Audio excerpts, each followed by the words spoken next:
Welcome to When Mothers Lead, a podcast created by Motherful, a soulful grassroots collective of single mothers. I'm Heidi, And I'm Lisa.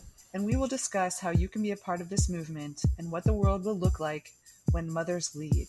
I see the mothers marching, I hear the mothers singing, I feel the mothers grieving, I see the mothers leading, I hear the mothers shouting, I see the mothers dancing, I feel the mothers healing, I see the mothers leading, I see the mothers healing.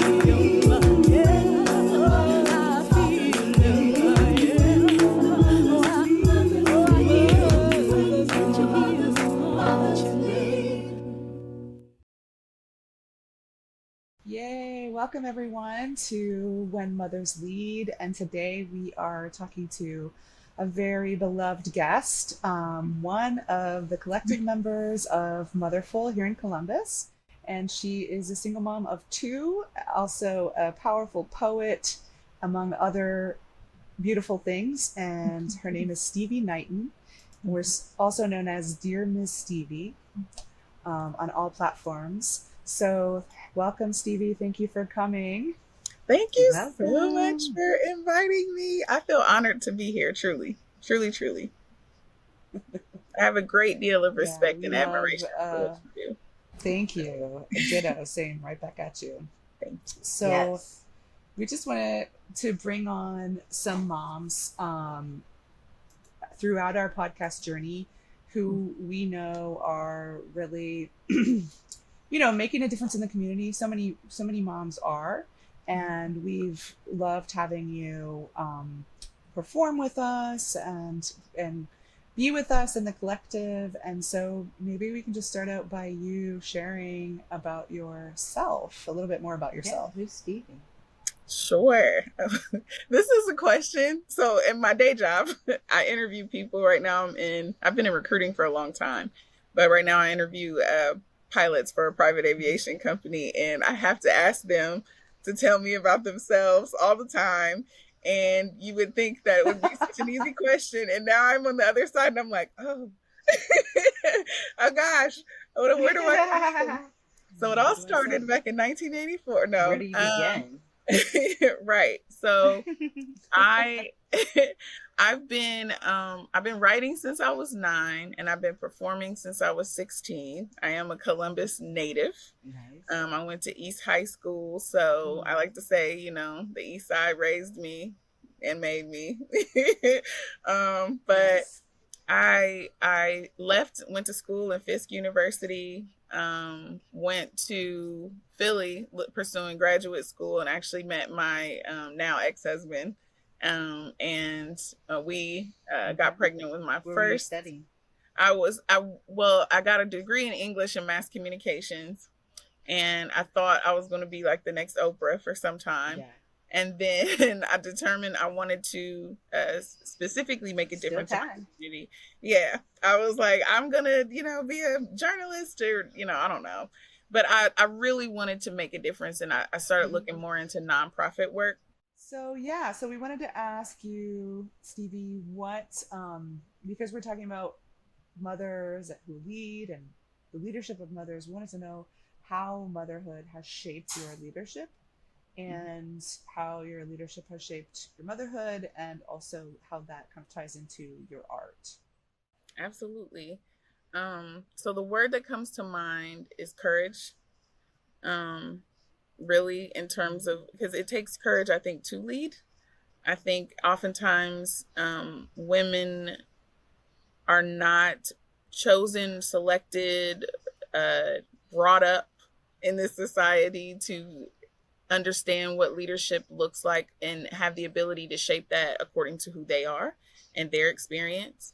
I think that oftentimes, particularly like in corporate or industry, we are required to adapt to the way things are, and motherhood, forces you to adapt your life to what your family needs. Single motherhood and above all else, definitely makes you become creative in terms of how you pursue success, or the well-being, or the caretaking of your family. And so I bring motherhood with me wherever I go. I bring motherhood to the office. I bring motherhood, to my creative work. I talk about my children. I talk about the experiences of motherhood, but I often talk about it in my creative work, from a more like holistic experience of mothers. Oftentimes, motherhood is so focused on the child, as it should be, right? It's focused on our kids. They're the people that make us moms, and we're taking care of them. But there is a special club. And there is an experience that comes with actually being in that role, that I think is especially inspiring. And so oftentimes my poetry, my creativity will be focused on women, and focused on the women who do not have the privilege, or did not have the privilege, of being able to speak up and have a platform and dare to say the thing, whatever that thing is, or the women who don't have the privilege of bringing their motherhood, and they are trying to adapt their lives and their work around their kids, and often have to make really unfair sacrifices. So when I feel like you have the privilege and the ability to do so, that will ultimately impact, even a little bit, the way that industry thinks about leadership and welcoming mothers and parents in general into the workforce.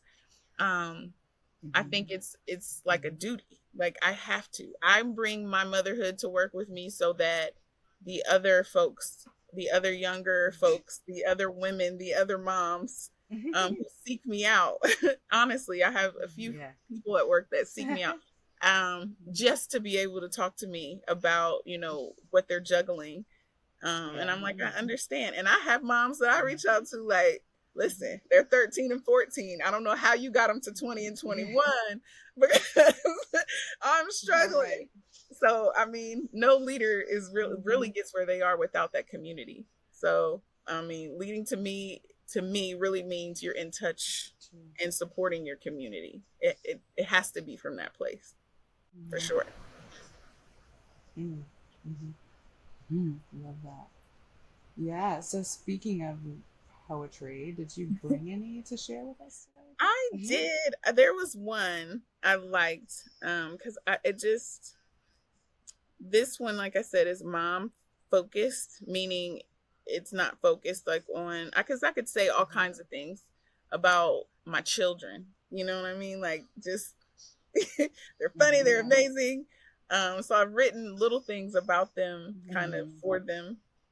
But a lot of my writing in terms of motherhood is really about the experience of motherhood and other mothers, who may not have, like I said, been able to say anything. They've just had to just do the work in silence. And so I actually had a poem called The Silent Generation, because I thought about, I just think we're not as different. As much as we have all this technological, advantages, and we live in the quote unquote modern age, I think our news proves to us that we are not as far above the basic human condition, for better or worse, as we think we are. And the beauty of living in this time, though, is that we are able to connect with each other, and based on those greater experiences that we do share as humans, as women, as moms. So this is my poem, and it's called The Silent Generation, and it's for every woman who did not or does not have the voice, to speak their truth. They all wanted to write, all of them, that whisper wisdoms beyond my years, pouring their pains into me, moving me to tears. They've been visiting me my whole life, whispering their wonders in my ears, They had business plans and dreams, hopes and loves, and deep joy they kept quiet within, because when was it safe to laugh out loud? Full teeth grin, head back, tears rolling down ebony carved cheeks, but in the presence of other sisters, the whisperers to me. Where was it safe to write down sermons and speeches and prayers and swears and spells and recipes, but in between canisters and on lace covered dressers, the altars we made to ourselves when we weren't allowed to know ourselves, and kept diaries to show ourselves, if only ourselves, that we were real. The whisperers, visiting me in my dreams, meeting me in our special place at a table in the middle of the now and hereafter, transcending time like a good word does, like good words do. The writings, the ideas, the brilliance, the pain, the rage is not all my own. It's me giving voice to the whisperers, shouting from the rooftops. They were writers, all of them. They were writers too. And that's the silent generation. Yes. Oh my God. Yes. Oh. Yeah, that was beautiful. Thank you. I think I remember hearing that poem. I think you shared it on your socials. Mm-hmm. Is that, did you share it? Maybe a performance of it? And I did. super Yeah. powerful. Yeah, because it made me think about like, you know, I really want to do a memoir primarily for my children and my, you know, my grandchildren, my descendants, because I just want to tell my story from my, like me tell my story, you know? Yeah. And it really is because of that. I mean, like exactly what you said in that poem, like my grandmother's, you know, you hear so much about men in history, you know, this is what's called his story. You know, but you don't, like our mothers were so busy, our grandmothers were so busy, like just doing the things, you know, and maybe they weren't even literate, you know, potentially depending. And I just feel like that is so important that we tell our stories, you know? Yeah. It is. For it is everybody. Important. So thank you for. That's super important. Thank you for giving voice to that and inspiring us and all the moms and people listening. I also wanted to ask you about your writing practice, because I'm also a writer and a poet, and so you know it's like choosing between the things that we love to do, right, and the things that we have to do. Yeah. So I'm curious about your writing process, like your practice, what that looks like how the hell do you find space, time, energy, like to even hang out with the muse? Like when, where, how? Tell us.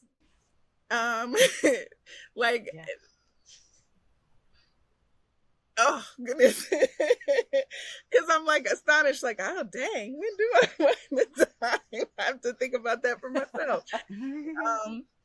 Honestly, I am neurodivergent, or you know, neurospicy, and people who are quote unquote gifted, and folks who have a touch of the tisms and maybe a little ADHD or any type of anxiety or anything that would impact your executive function, it makes doing many tasks incredibly difficult, unless it's something that is like almost pouring out of you.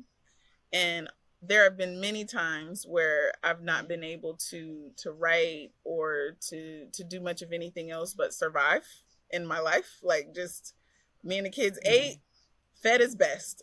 It was McDonald's, but we ate, now we're all going to bed. Like, you know, it straight up. There's no beautiful like routine or anything that I wish I could give to anybody.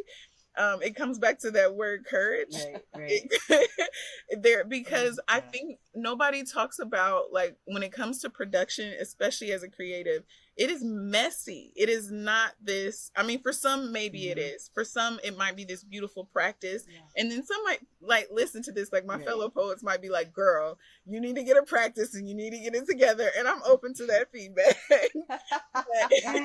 but as it stands, the goal Yeah. for me is to just get it out. The goal is to let it pour out of me, because if I don't, I dream about it. They'll show up in my sleep. And if I don't wake up, they're gone, usually when I wake up. So it's going to come regardless, because that is the gift. And so my goal then is to grow enough to be able to be more available to the gift. And that's just where I start. And there's times where I'm called upon to do things, and that's when my talent and experience shows up, since I've been writing since I was 9, doing this. So practice, practice, practice. So if somebody says, "Hey, Stevie, can you write a poem about tacos?" I got you. I probably already have one, because I love tacos. So that's easy.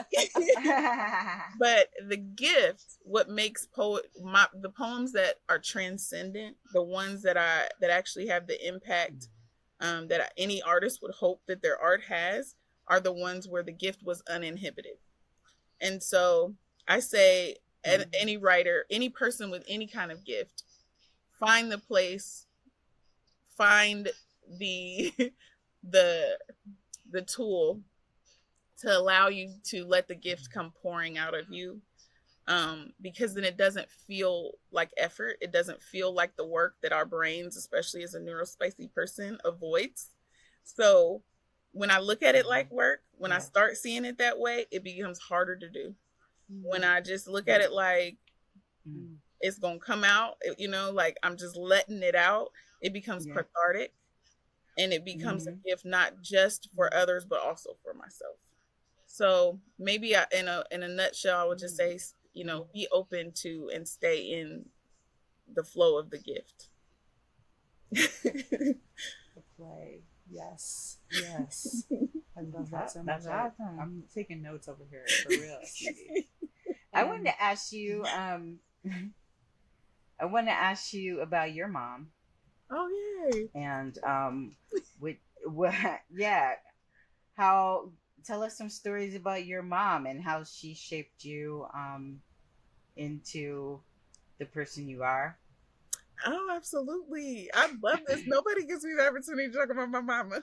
So I've been blessed. I have, I can't talk about my mom without also really quick mentioning my stepmom, Leah, and my grandmother, Lois West, who really did have a hand in raising me. So I was mothered by several women, but and a lot because I grew up as a child of divorce. So I would go visit my dad in the summer, and I have only uncles and a grandfather. My grandmother, my paternal grandmother, had passed before I could remember.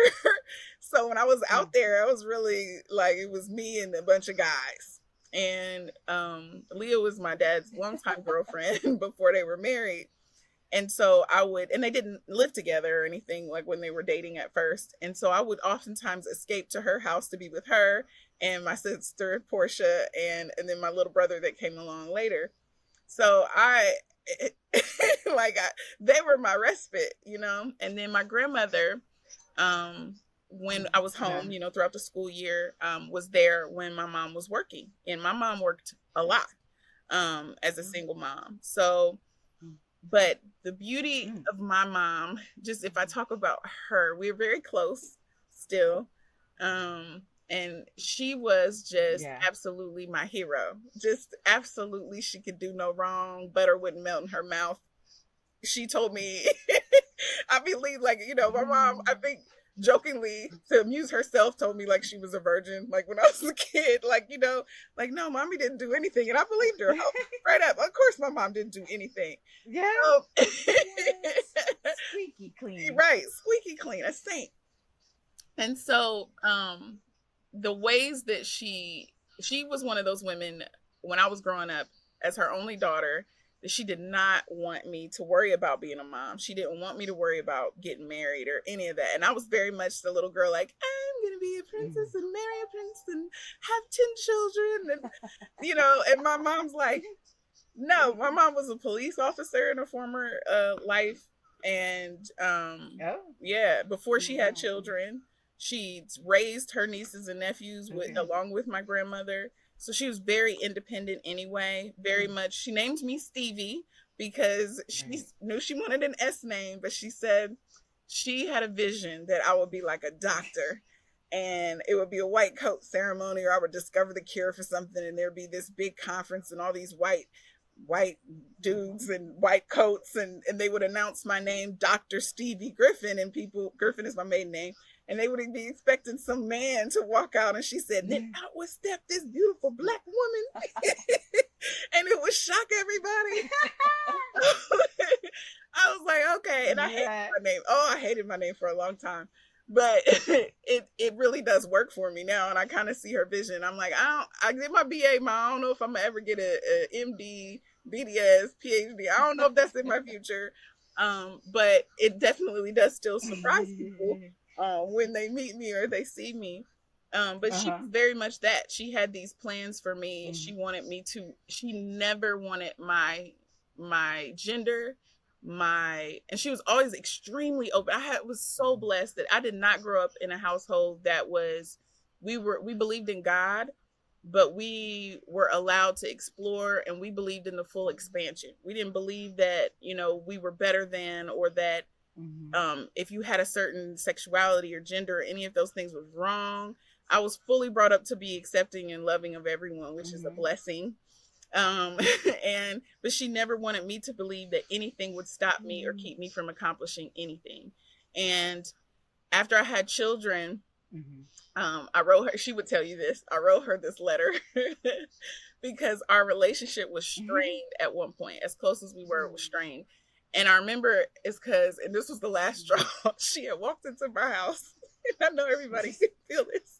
She had walked into my house. I had 2 kids, like under 2, right? Because they're close in age. I was pregnant at my first son's first birthday party. Crazy. So she walked in. I had just served him lunch. Now, mind you, I had cleaned the house, but the one baby had wandered into his room and like flipped his shoes all over. Like he had a little crate of shoes, flipped that over, just stuff. I'm in the middle of transitioning from lunch to like chill out time with the kids, and I'm home. She walks in there, looks at the house, looks at me, and she's just like, yeah, when are you going back to work full time? Because you're not even good at this. And I was like, oh. I mean, never expected my mom to say that. Felt so bad. But she was just, I think she had walked in the middle of something and thought I was struggling. And of course was just saying it without. So I wrote her this letter, and I talked about how she will always be my mother, and how much I admired her. And I also talked about how I will always be her child. And then I said, but I am no longer a child. And I need you to respect me and my home. And I need you to respect me as a mom and as an adult woman. I need our relationship to change. And my mom, being the classy, wonderful woman that she is, who has definitely made me the mom that I am, completely accepted it and embraced it and was grateful to me for sharing that with her, and then chose to allow our relationship to grow and mature. And absolutely, she's the one that has taught me how to let my children lead in certain ways and really adapt to them in order to parent them in a way that they need to be parented, because every person is different, is unique. So I'm only one person, but she has shown me how to adopt, to adopt the kind of motherhood that Hayden needs, my oldest, and the kind of motherhood that Ari needs, my youngest, because they're very different people. So without her, I don't think I would have had the knowledge to do that. And then obviously her decision to allow our relationship to blossom, and it truly has. It's a different relationship, but it's so good. She's still one of my favorite people in the world. I think I'm grateful because I wouldn't be here without her support either. So it's a privilege to be her daughter. Truly, truly it is. She's a wonderful, brilliant, wonderful woman who works at Target. And so if y'all ever at Target or meet any of these workers at Target, you're going to have to see me because it could be my mama and it's somebody's mama probably. Yeah. So y'all be nice to retail workers because they're good people. And she works her tail off. And my goal before this all world is over, if I can make enough money to retire her and put her somewhere, that's my goal for sure. Yeah. Yeah, that's so sweet. Oh, we feel the love. We feel the love, and thanks to your mom for raising such a beautiful woman. Thank you. Yeah, and mother, and artist, beautiful. And woman. So to like just kind of wrap up our podcast, we have a question that we ask everybody, and I'm just going to set the scene for you because we talk about matriarchy now. We talk about mothers leading in this world, and we want to ask our guests, when mothers lead, what will the world look like? Like, if you can take a second to envision when mothers lead, some of the things we've said, like, is when mothers lead, like, there'll be no more war. When the mothers lead, all the children will be safe, all the children will be fed. Yes. So what's your vision for when the child support will be paid? Absolutely. Absolutely. I said this a while ago when I was working. Was it where I was working at GCAC? I feel like it was an interview with them, and I talked about when you bring like Black women into a room, then you bring the community in with you.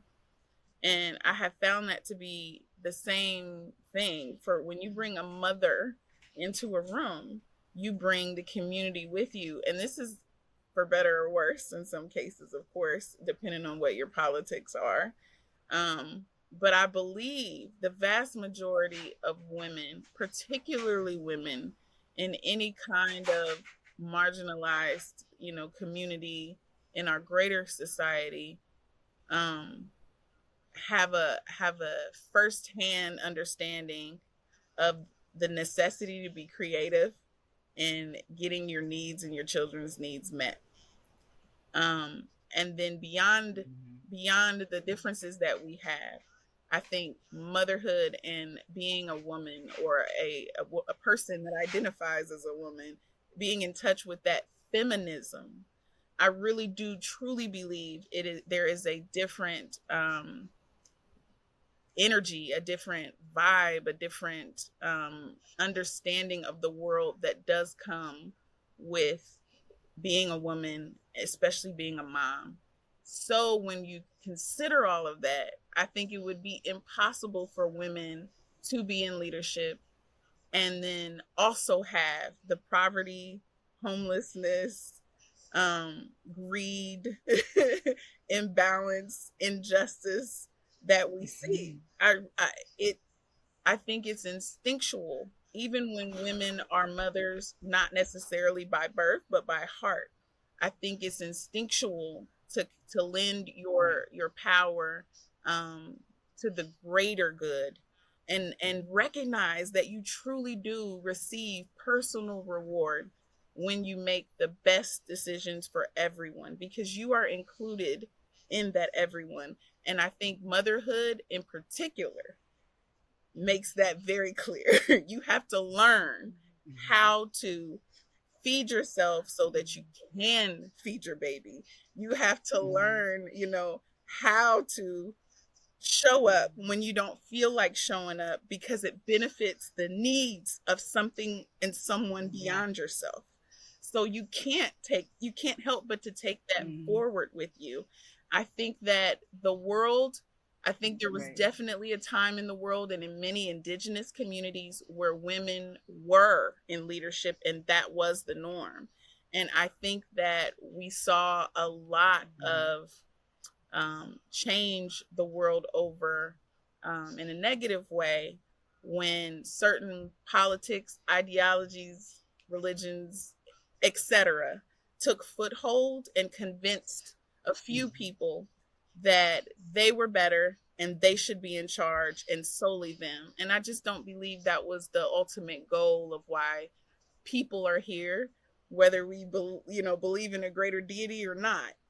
The goal would be to be able to love one another and see each other's humanity. And who better to do that than someone who carries humanity literally within their body or their heart? So that's how I feel. Yeah. Body. Yes. Yes. Yes. That's such a great answer. Thank you. Yeah. So we'll be looking for you to step into leadership even more in your life. And one of our goals is to support moms in becoming bigger leaders. And so we'll hope to see you again. Absolutely. With that. And thank you so much for coming on, Stevie. We love you so much. I love you. Hope we get to see you soon. And Yeah. by the time this podcast is released, hopefully yours will also be out. Where can people find you? Right now, I am Dear Miss Stevie everywhere. So I'm on Facebook, TikTok. My Wig Off Wednesday videos are all over TikTok. You can still find my writing at dearstevie.wordpress.com. That my blog and everything is still up there, including my 100 Days of Writing project that I think is aging beautifully. So definitely take a read if you like. And then I am currently writing, and I'm hoping, and so I'm telling people so they can hold me accountable too. But I'm almost done with my book. It'll be called The Gift of the Graceful Goodbye, and I'm hoping to release that in the spring. So yeah, and the podcast is also called Dear Miss Stevie. So if you look up Dear Miss Stevie, all the Dear Miss Stevie things should be available to you. DearMsST. And that's ST. Yeah. Yay. All right. Thank you so much, Stevie. Thank you. Stevie Knighton. Thank you. Yes. Thank you. I love you guys. Bye-bye. I see the mothers marching. I hear the mothers singing. I feel the mothers grieving. I see the mothers leading. I hear the mothers shouting. I see the mothers dancing.